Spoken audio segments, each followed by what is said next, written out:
today to remember Bill Ritchie and Shane Ritchie. A lot of poems, a physicist eulogy that my dad found that is perfect and just sort of encaptures the essence of them. When we're done with, and then if anybody would like to speak, please, say something. But if not, that's fine too. Then we'll take and we'll put them in the urns, and then anybody that wants to trek down to the water is welcome to. The others can stay up here. And then we do have some cards. I've sent ones for Shane, but I made some more, and then we made some for Bill that have a beautiful poem on the back that Kim's going to read. Those are up here on the table. And then Kim found some flower seeds that you're welcome if you'd like to take some home for Bill and Shane and plant them. So Kim, do you want to start with your poem? So, Afterglow. I'd like the memory of me to be a happy one. I'd like to leave an afterglow of smiles when life is done. I'd like to leave an echo whispering softly down the ways of happy times and laughing times and bright and sunny days. I'd like the tears of those who grieve to dry before the sun of happy memories that I leave when life is done.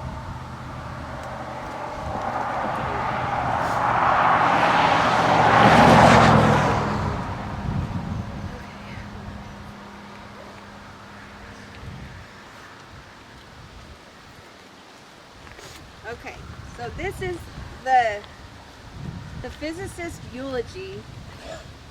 Can everybody hear me? Okay, by Aaron Freeman. We kind of changed it a little, or my dad did.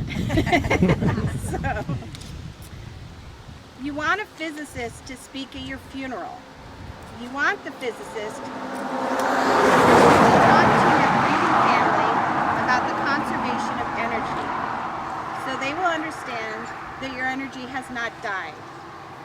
You want the physicist to remind your family about the first law of thermodynamics, that no energy gets created in the universe and none is destroyed.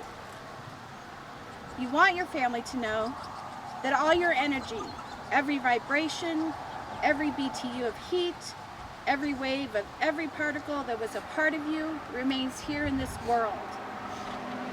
You want the physicist to tell your family and friends that amid energies of the cosmos, you gave as good as you got. And at one point, you'd hope that the physicist would step down from the pulpit and walk to your broken-hearted family and tell them that all the photons that ever bounced off your face, all the particles whose paths were interrupted by your smile, by the touch of your hair, hundreds of trillions of particles have raced off like children, their ways forever changed by you. May the physicist let them know that all the photons that bounced from you were gathered in the particle detectors that are their eyes. Those photons created within them constellations of electromagnetical charged neurons whose energy will go on forever. You can hope your family will examine the evidence and satisfy themselves that the science is sound, and that they'll be comforted to know your energy's still around. According to the law of conservation of energy, not a bit of you is gone, you're just less orderly. So be it. So be it. So be it.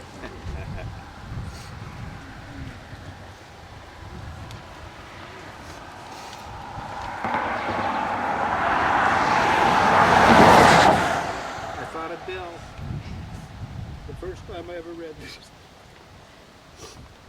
It's a cowboy poem, and doesn't exactly fit, but it does fit. There's two things in life I really love. That's women and horses. This I'm sure of. So when I die, please tan my hide and tool me into a saddle so fine, so in the hereafter I may rest between the two things that I love best.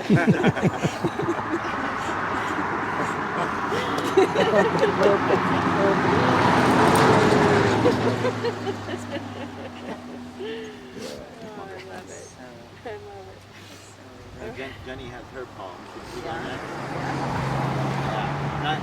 We can be a pair. I'll read the thing I did too. You figure out how to say that word. So this is a poem that Bob gave me. I asked many of you how to pronounce one word and nobody knew, so I'm just gonna hope I don't screw it up. So it's called Blessing. On the day when the weight deadens on your shoulders and you stumble, may the clay dance to balance you. And when your eyes freeze behind the gray window and the ghost of loss gets into you, may a flock of colors, indigo, red, green, and azure blue, come to awaken in you a meadow of delight. When the canvas frays and the karak of thought and a stain of ocean blackens beneath you, may there come across the waters a path of yellow moonlight to bring you safely home. May the nourishment of the earth be yours. May the clarity of light be yours. May the fluency of the ocean be yours. May the protection of the ancestors be yours. And so may a slow wind work these words of love around you, an invisible cloak to mind your life. Amen.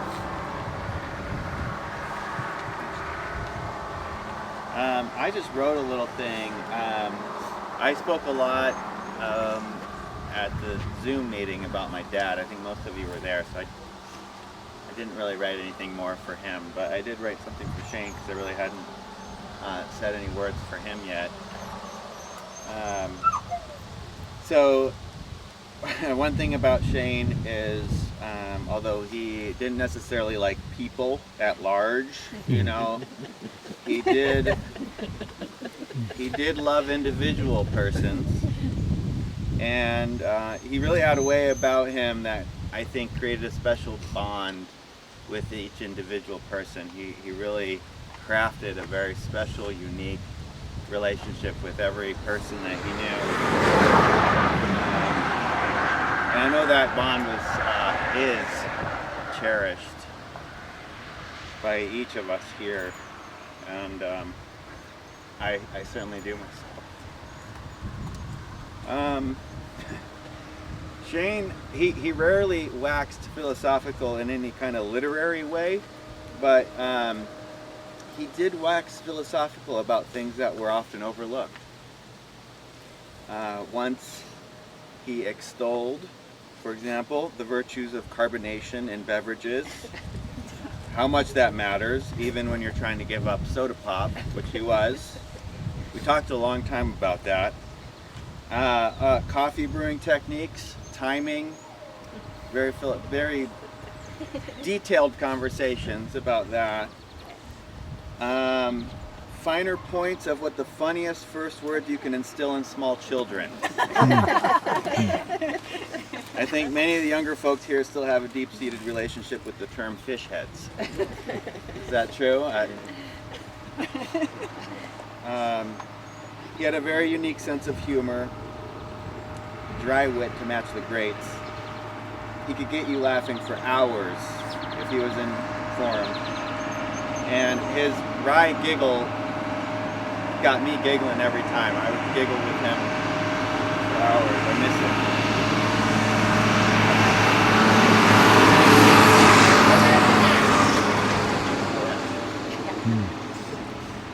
Some of the things that Shane loved.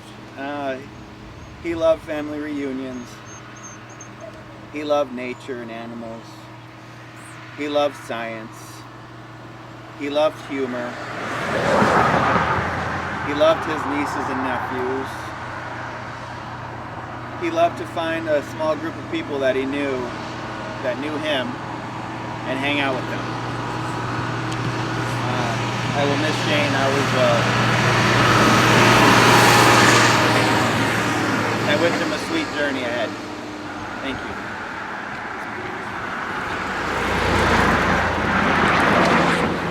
Okay, so that's kind of it.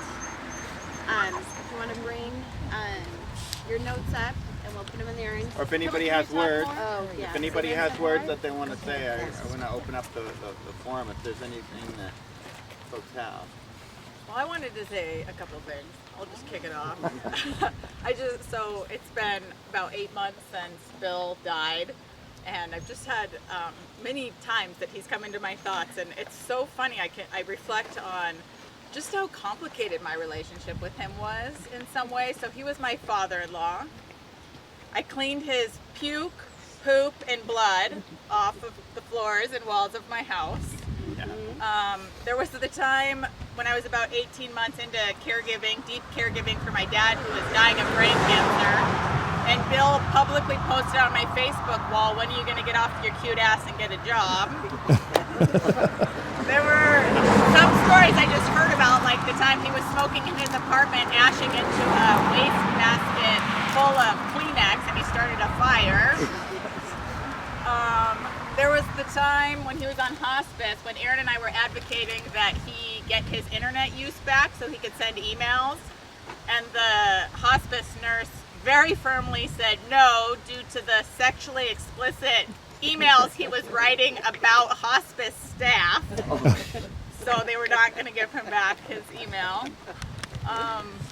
But there's also so many charming, adorable things about him, and mostly the fact that he created Aaron, this amazing man, and brought Kimberly. and Kimberly. I think of Aaron first, and he's the one that I married that brought me to know this family. So in this sort of ironic way, this crazy old man was hugely instrumental in my life. Yeah. And I miss him. Amen.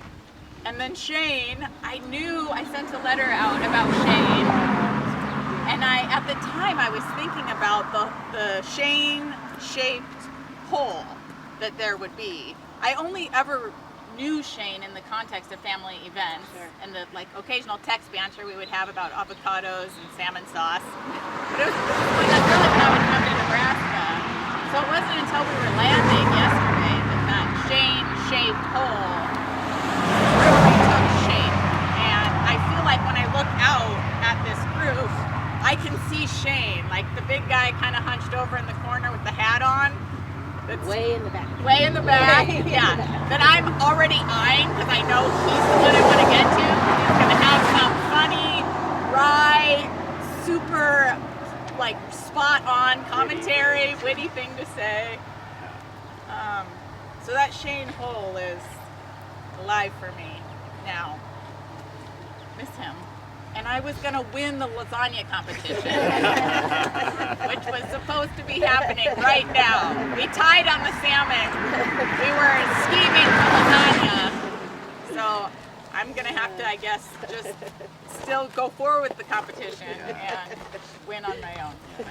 He was a formidable competitor on the salmon. Yeah, he was. It was my sauce and his salmon. Yeah. But both good guys. It's, yeah. Thank you. I have a story about Shane.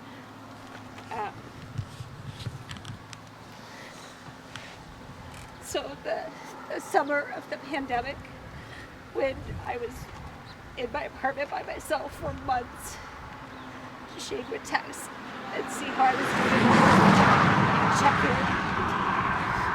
And then came the World Series when his Red Sox didn't make it, but the Marlins did, so he decided to be a Marlins fan. And they were playing the Dodgers. And so every night the game would start and the text would start, and he and I went back and forth every night.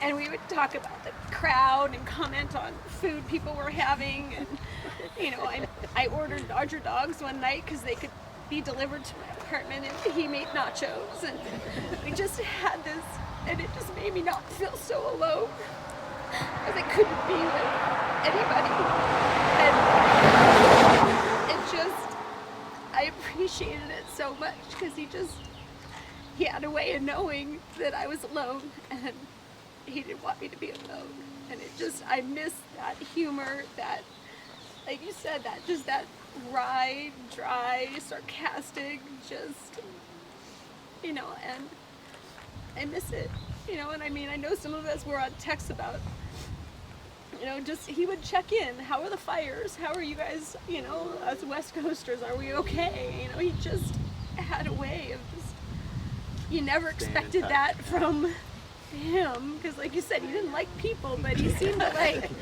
he checked in, and I just am really sad that he's gone. And I mean, obviously, I miss my dad.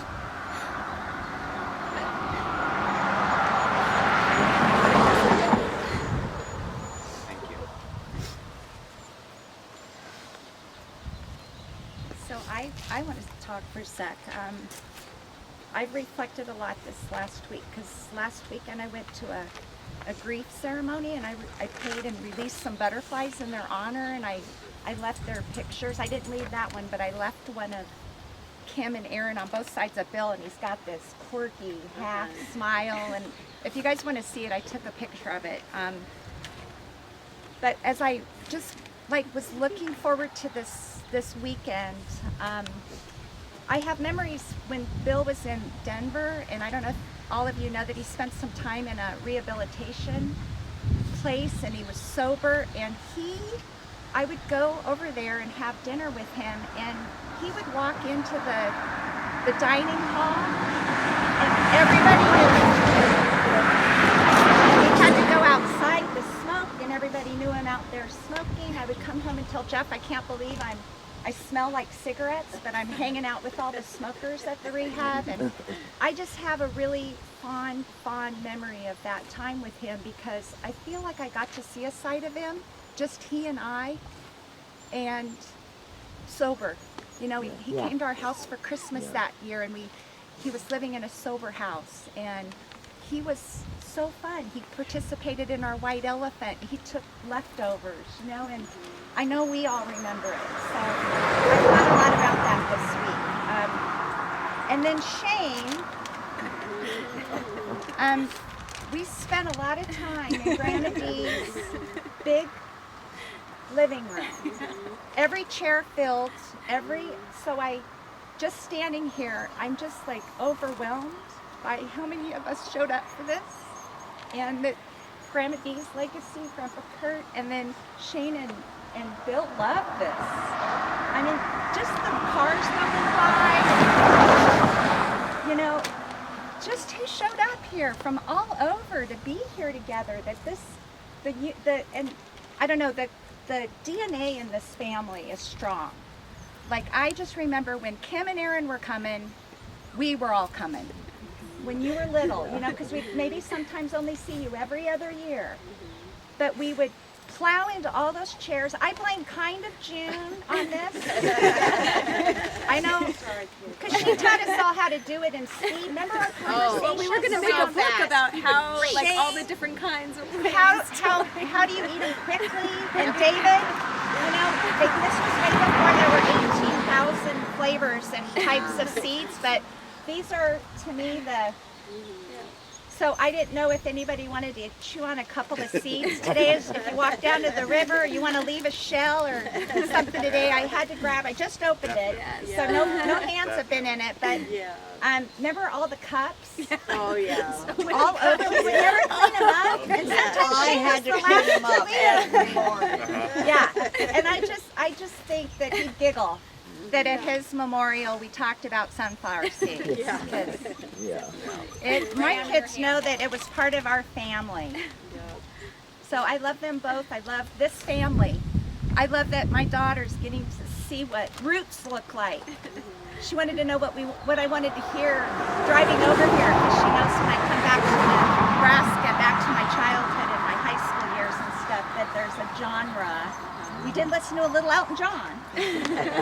But anyway, thanks for letting me share. I didn't know I wanted to speak, but I'm just so touched that we're all going to be together today and love on each other and all the hugs, and that we have Brad, you know, and Robin here, you know, and yesterday was so beautiful, and Erin, you know, she's flipping around and going back to Denver tomorrow. So a lot of effort for us all to be together. So I love you all. Good.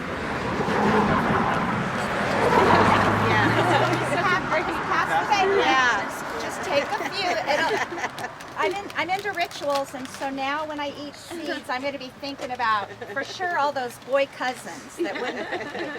I would be at Grant's, and it'd be Aaron and Craig and Chris, maybe, and Shane were the diehards that were there till like 1 or 2 in the morning, and then I'd go to bed, Todd, and I don't know how late you guys were up. I'm sure you guys wouldn't let me stay. I'll share a story about Shane. Probably my first real remembrance was his fraternity was next to our house, and he would let me climb into his to his room through the window, and would let me run around there, and I thought I was the coolest, drinking root beer. And I remember one guy's like, I was probably on the top floor, and he's like, "Who are you?" I'm like, I'm Shane's cousin." It's like, okay, you know, I was younger than my niece Molly, I think, but just running around in there. And then one other time, story about you, Kim, the that dating show you were on. Oh God. Years ago, right? And so for me to remember, you know, I'm the youngest, so I remember you were so nervous for Grandma Dee to watch it, you know, and I remember we all watched it, and then and then I just remember Shane's line. I think you guys shared an innocent kiss on the date or whatever. And I remember it was just classic Shane. He was just like, "Geez, Kim, how many cocktails did you have?" You know, it was just perfect. But those are 2 of my memories of cousin Shane.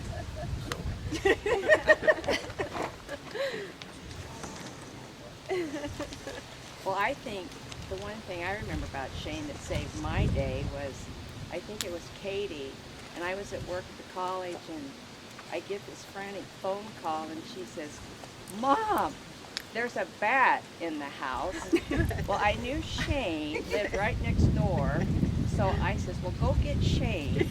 So Shane came over and saved the day. So that's the story I remember of Shane helping me out. So he could get there faster, and I wouldn't have been any help. So. Shane was good at bats. Remember the one in Grandma's house? He put the basket over. Yeah. He was okay with bats. Him and bats. They were copacetic. Yeah. I've got a quick Shane story from a long time ago. Christmas. This would have been like 20 years ago. I mean, we spent so many Christmases together, but this one Christmas we were all drinking out of these little styrofoam cups, and they kept getting thrown away. And so we started writing our names on them, and even though we wrote our names on them, they would still get thrown away. And Shane would write Shane, you know, and then Shane 1, Shane 2. He got all the way up to Shane X. He put X on it, Roman numeral 10. And I still have that cup. I was actually gonna put it in a snow globe for him sometime, and I never got around to it. But I've still got my Shane X cup. Well,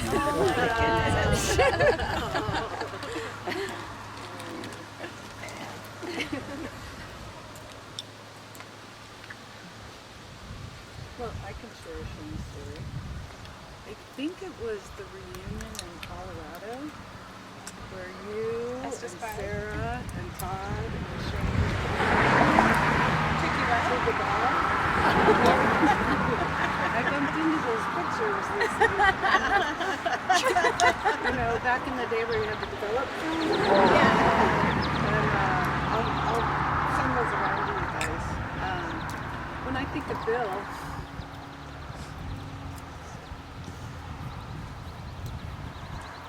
I think of his trucks. He always had those shitty trucks driving around the country. F-150, 1980. Shane up at Graham's, and she would pay for his haircut. And he always showed up a ragamuffin. And you know, Shane was the youngest, right under me, for cousins, and so I remember taking him out to the swing set out back at Graham's, and you know, having to take care of him, and I'm sure some adult was right on the corner, but I thought I was on the glider babysitting Shane because it was probably before Sarah was born, and so I had been the littlest to Al and Chris, and I was taking care of Shane. And I swear there must be a picture of us on the glider because it's very vivid. But I also would get these fabulous texts from him, just random. A lot of times around the Red Sox and World Series or something, but you know, last summer we did a lot of exchanges.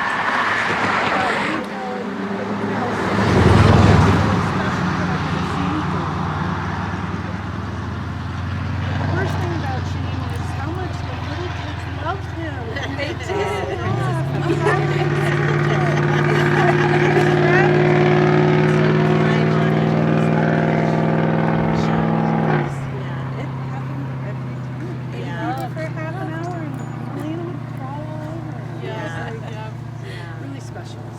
I hope he understood how unique that was, and it didn't happen to everybody.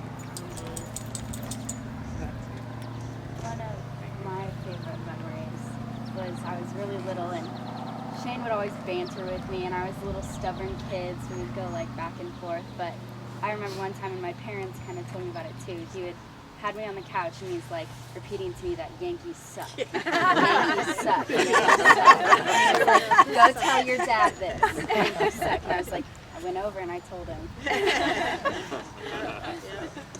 And he always would try to get me and Allie to drink just straight black coffee.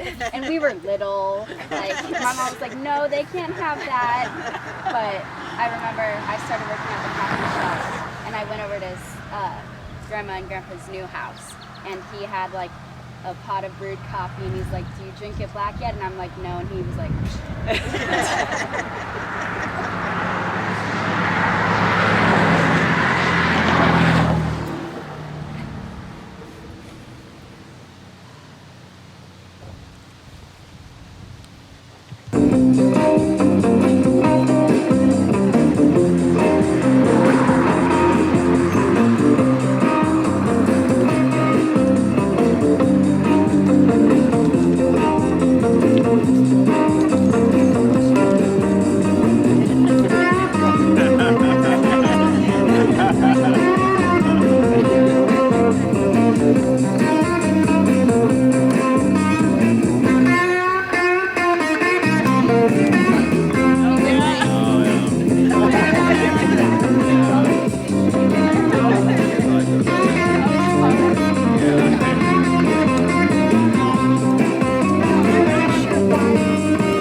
and world's best delegator. Oh, sure. Oh, yeah.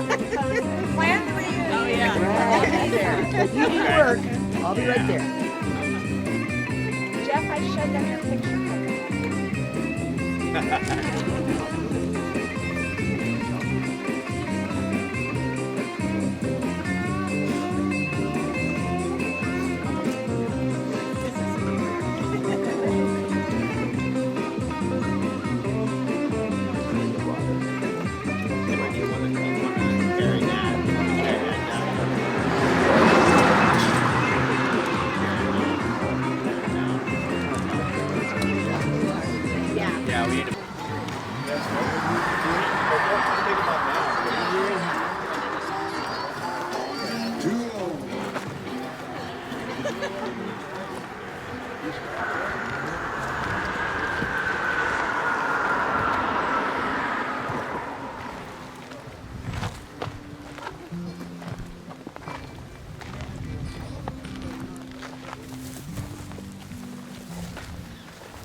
Jeff.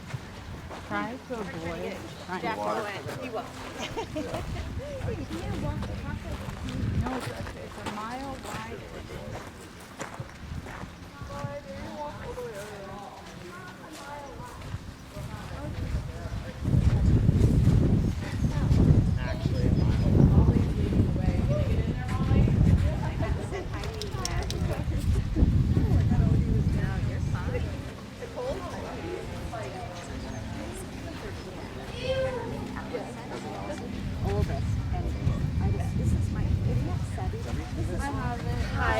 So I just want you to know.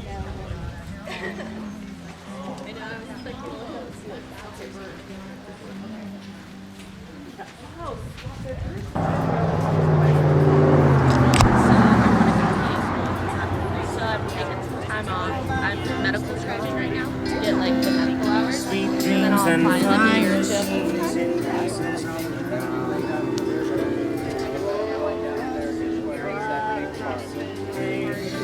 Yeah, because I think that I mean I can go in the water. I don't have closed down to one specialty. You learn all of them, so you can kind of like move on. Get tired of it.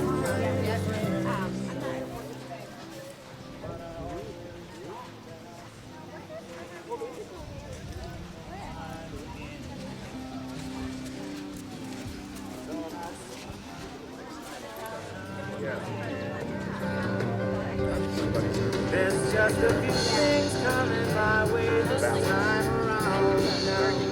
Thought I'd see you, thought I'd see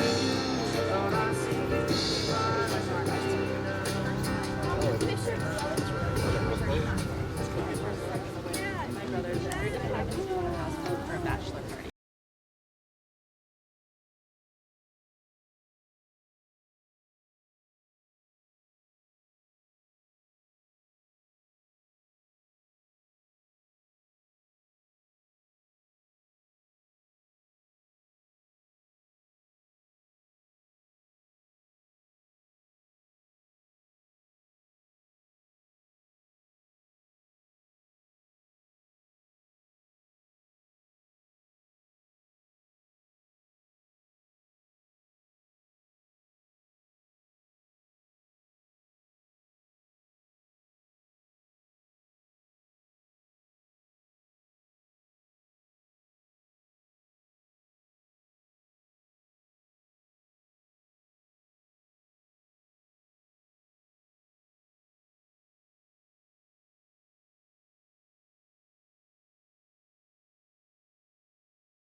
Drop your phone.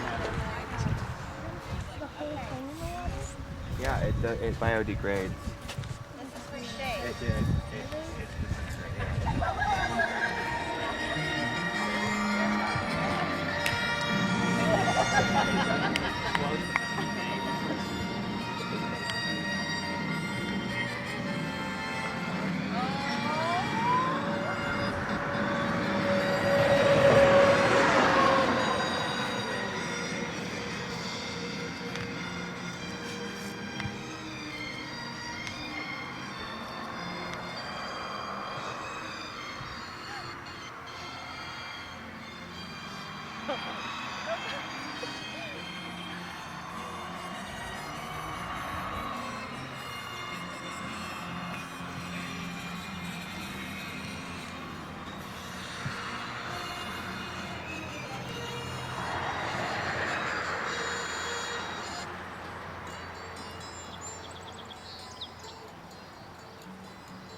waiting for everybody to get up here. Okay.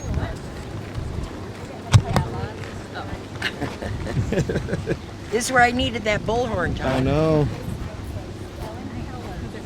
I don't know that everybody's that interested in this, but. Oh, well. They're so just adorable. Hey, Oh, no, June, you forgot their water bottle? remember the water tank? What? Did I fell in? Yes. And you just laughed at me? Yes. And Grandma had to see me. So, okay, guys. Okay. All right, listen, because we've got to keep moving. So let's pull this together. Okay? So this is a house that Edna and CT were raised in. I mean, they lived in. And that's where Bill Young and Dee Ritchie lived until they grew up and married and started their own families. And right down the road was their schoolhouse. Oh, we're going there. Okay. And It's over where there, it's where, Todd, if you can sort of see behind that post there, that appears to be the water tank that Bob and June and I, in the summers, would come out and spend the summers out here.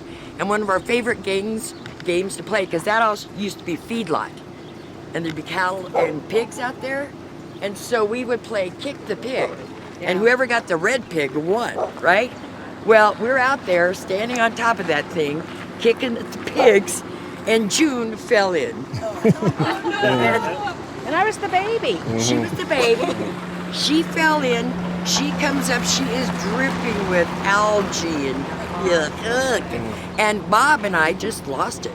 I mean, we just thought it was the funniest thing we'd ever seen. Of course, Edna wasn't too happy though. No, Grandma Edna was not very happy about that. So what we're gonna do now? So, any questions?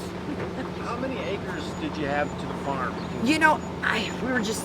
I mean, it's a few thousand. Yeah, For sure. yeah. It's a few When this was a homestead, a tree claim, back in the era of Grover Cleveland signed our tree claim for this land. So I'm not sure if these are still the original trees, but Well, and we saw Leland the other day. He said that the bank started in 1905. So and you they were figure here. Homestead had to be like just, a few 18. years prior, Right. or how many before, Yeah. he started the bank. Where's the Mormon Trail? Because I always heard the No, Mormon Oregon Trail. Trail. Sorry. And it followed the river. Okay. Honey, I'm And not so- that old. Listen, at the end of this What road was right it here, like when you were crossing? Did they have at the end of electricity? this road right here, Bill did put up a plaque that said that the Oregon Trail went through the Yeah, young and land. it's sort of right here. buried in leaves. So right at the end, there is a plaque in the bushes that Bill did put up. Okay. So we're gonna turn around. We're gonna head straight down that way. Linda, one other question. Any idea of what years they owned the house? No. I think probably from the early 1900s, whether it was this original house. Like when you were out here, what years would that have been? Those would have been like in the early 50s. So they owned it a long time. Yeah. And I was in there. Edna was still alive and she passed away in 72. Yeah. So anyway, we're gonna. Mom has something she wants to say about the house. Oh, If Todd. you guys listen, come in and. I was one of Grandma's pets. And every summer I got to come out here and spend a week with her. And finally Mom said, you're going to have to start letting Bill and Bob come out here. Because they're, but she'd take me shopping and we'd go calling because we had relatives around here. But every summer I would go in her closet and she had this big book called My Life by Helen Keller. And I would sit in these metal chairs out on that little front porch and smell locust trees. So whenever I smell a locust tree, but anyway, I would read that book every summer and then I'd put it back in her, shelf. But we'd go to town. She would drive 2 blocks to another grocery store to save a penny on salt. Absolutely. One of my favorite And memories. so, I just told Sarah that on holidays, Grandma baked cherry pie, and it was always sour. Yes. So Gordon, Cliff, and I don't know if Linda was in the mix yet or not, but Gordon, Linda, and Cliff, and Bill and Bob and I would go out on that other steps with our pie in the sugar bowl. Yeah. And we'd all lift the crusts up and sprinkle sugar, and she never knew that her power. But Yeah, I was out here a lot. Walked one winter on a snowdrift up the top of a shed. We had an egg fight one time, and we got in terrible trouble because we threw eggs at each other. We were a mess. Anyway, you all have Grandma and so Grandpa memories. we're going around. We're turning around. Okay. Around and go Okay. back in this Okay. direction. A couple of moments.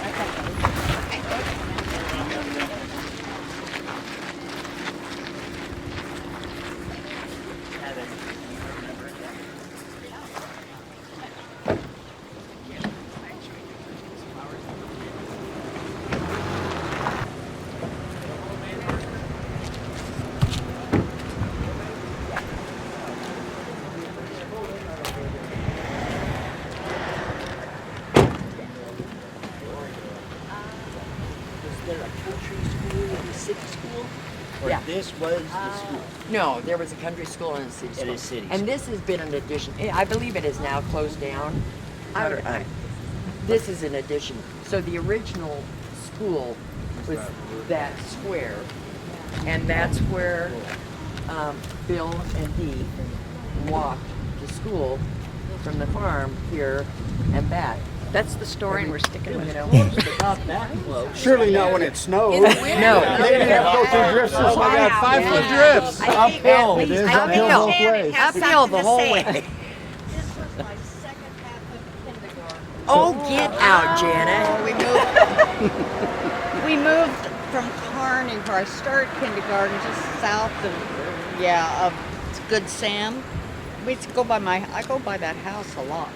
And Bill and I grew up there until we moved here. And we couldn't find a house in Cozad to rent away. So on down the road, I walked 2 miles to school over, the story. But anyway, I learned, I was in kindergarten, but there were like maybe 5 kids. It would vary from 25 to 5. And I learned to read and I could count. And so when we moved into Cozad and I entered first grade, the teacher heard me count and knew that I could read and write, and she came over, my memory, she took my hand and said, "You're going into 2nd grade." Oh, you were well educated. I'm sure they had meetings with my parents, but it just seemed like the teacher just said, "You're going to be in 2nd grade." So anyway, but Grandma had to leave the schoolhouse one time and go across the road because part of it caught fire. And she told me that farmers came in their wagons and horses, and then there was a terrible blizzard, so she knew what it was like to be in a school trapped with one teacher. But the dads always came to the rescue with their horse and buggies or whatever. And we had to go to the bathroom outside. That was. So, anyway, this used to be wood, so I don't know how if there's anything authentic left in there. It didn't have brick on the outside, I mean? Yeah. It was, The original part was always brick. Yeah. Okay. I'm not recalling. But Grandma used to tell me stories too of some of the kids riding horses to school, and some of the boys would hook their bike up to be pulled by the horses coming to school. I remember hearing that story. My dad. Yeah, I sort of remember hearing that story too. Yeah, where they. I know Mom rode on the back of a horse with Ivan Canan a lot of the time. And Uncle Bill would have been here too. This would have been. Yeah. And then they had to take a test before they went into the 8th grade in town. 8th grade exams. And they always did better than we did. So what's next, Miss Linda? Okay, we're gonna hit. What? The cemetery. Oh, no, we're not gonna go. We're gonna go back in and go to the original Ritchie house on 12th, or not 12th. That was 7th. Okay. Yeah. Okay. All right. For Janet. Yeah. Okay. Thanks, you guys, for letting a grandma talk about her memories. It's wonderful.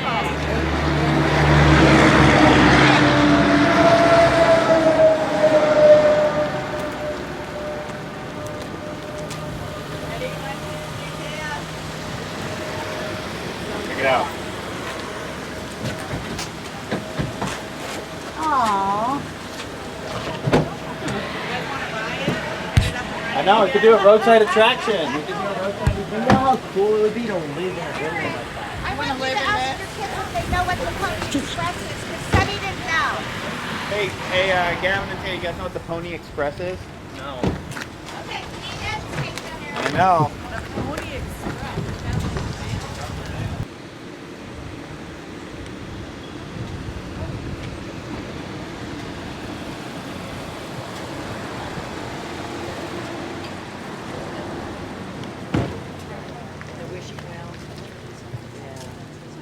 Well, we got tired here. Okay. You know, these are the days of alleys. Everybody has Oh, an yeah. alley and a garage. Okay. Okay. This looks like the same sidewalk. If you walk far enough around here, you'll run into my other grandfather's stamp when he needed his contractor and he brick homes. There will say D.G. Ritchie, and they've got a museum with the stamp in it. And I don't think, is Brad here? I don't think so. One of my friends gave me a piece of sidewalk several years ago with beach, and we gave it. I passed it on to Bob, and then we decided Brad should have it, so because he was really close to those grandparents. 'Cause Hero. Yeah. But you know, every once in a while you'll see his names. So this is the house that Yeah, that when your mom and dad got married, they moved into this house. No, but Mom and Dad got married in the yard of the hall. And they honeymooned in Denver, and you know the big bear in front of, I don't know which. Pikes Peak. Yeah, so they had their picture taken. They went on a train on their wedding. I have Mom's wedding night gown. I just can't bear to throw it away. So, Mom, when did they move here? Well, we moved here when I was in 5th grade. Okay. So we lived, the school was right across the street. So we lived we lived in 3 houses. One a little bit over there, one in the western part of town where June was born. You know, she came home to us. And then I was telling the girls that I remembered the day Graham got a phone call and she started crying and laughing with joy because CT helped them buy this house. And so he made the down payment and yeah, I thought this was a And very... so 5th grade till how long? How long did she graduate? Well, you graduated from high school here. This is where, and then Okay. I went to college and they moved to Kearney a couple years So, later. June, what and do I you lost my remember from hometown. here? And so June was maybe 6th grade. We moved the summer before 6th grade. Yeah, I and was Bob telling- was about 8th grade. It No, was he was going into hard on ninth. them, I think. But it was very devastating. Okay. Yeah. Yeah, it tore To my be heart that out. age. Yeah. And Yeah, I it didn't was- have a hometown to come back Yeah, to. it was hard Yeah. for You know, her. I'd take a bus or something and go stay with Grandma, but it just wasn't the same. Right. So I Okay. lost, yeah. I remember, and I was just, you can't see it, but there was a wishing well. Yes. It is, if you, Yeah. I think if you look over the fence. And then which- there was also this, of course, At the everything trellis. seemed really big, but there was like a trellis, and it An had arbor. grapes on it. It grew grapes. And then there was this lily pond. It was like a rectangle. And in the summer, we'd just go sit in it. You know, before we had pools. You know, like inflatable pools. But it was like a little lily pond. You guys weren't very far from downtown. Oh no, but you know, it seemed like a Oh. long way. Oh, that was like miles to go downtown from here? This is And the next door 407 neighbors absolutely worship June. What street is this? June coming out, because I kind of took care of her after school. Mom, I what- mean, a 10-year-old with a baby sister, that was cool. Mom, what street is this? But there was one of my the homecoming queen lived in. 407's. 6th Street, is this 6th Sarah's Street? gonna go look. Or 8th Street?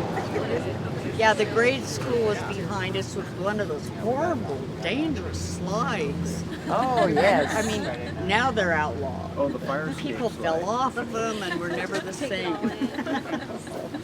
And then the high school and junior high were on the same block. You guys listen and don't get lost. Any other questions?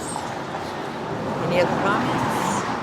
But I So- think the wishing, if you go through the alley wishing well. Oh, maybe. Yeah. There's a Yeah. fence now, so I don't know if we can Yeah. get back there, but. Well, I think might be a little Very wondering. So I'm thinking. Can you see if you can find the wishing well? Yeah, I'll peek. 8th Street. So this is 407 8th Street. Probably East 8th Street, maybe.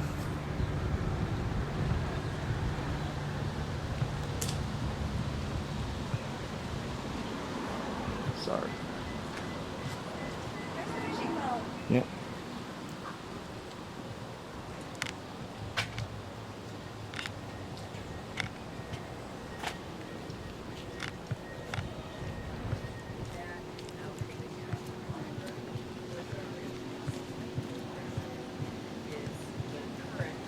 Roseanne State Bank, which has been renamed Homestead. And that's the one that my brother Cliff took over. So, and that so I think of that as Cliff's. Well, that's okay. That's how you keep it straight. Yeah. And then we will turn left on 12th. I'm just going to point out the house that I grew up in, and then we'll continue on to the park. Because they're putting the food out now, so we need So to... we'll be pointing. Okay. Bang, bang, bang. Sarah was the 12th Street house. Bang, Yes, bang, it looks like they've planned. Linda, I didn't know you were going to do this and make me feel very happy. Good. Thought of all Well, They're gonna go look. Did you go back there I and saw look? the wishing well. It is. Yeah. You can see it from the other side. You can.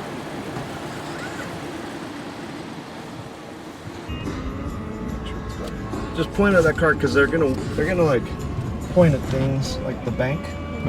So this is great that we're right behind them.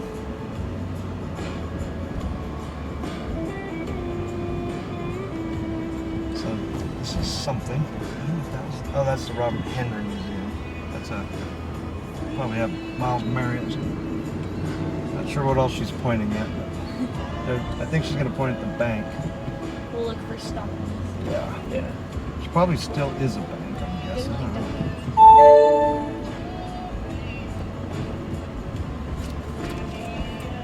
This is downtown Cozad, Nebraska. The Fox Theater. It's movies or plays and stuff. Oh.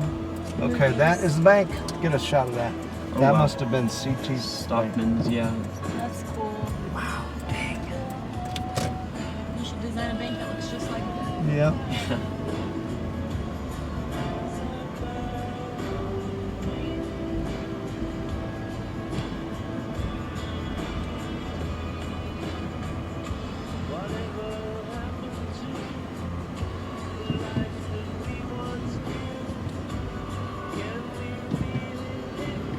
Oops.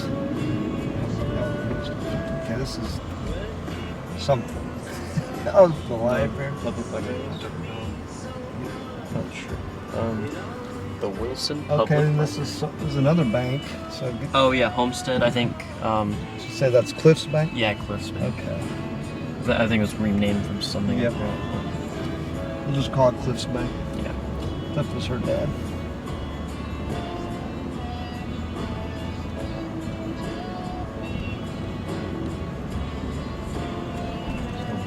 My great Uncle Bill had kids, and Grandma Dee had kids. And Grandma Dee had 4 of them.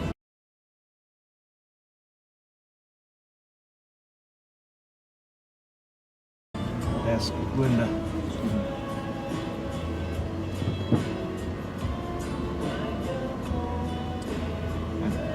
Just kind of guessing, but I think the CT, my great grandfather's CT, I think was Cliff was the C. Oh. Mom said I don't know what the T is.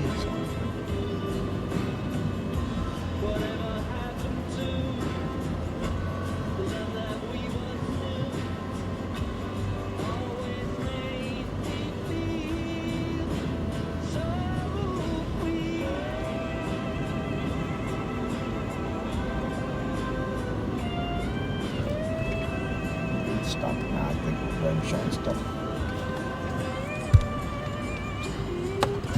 Oh, she's finding something. Oh, I think maybe that's the house she grew up in.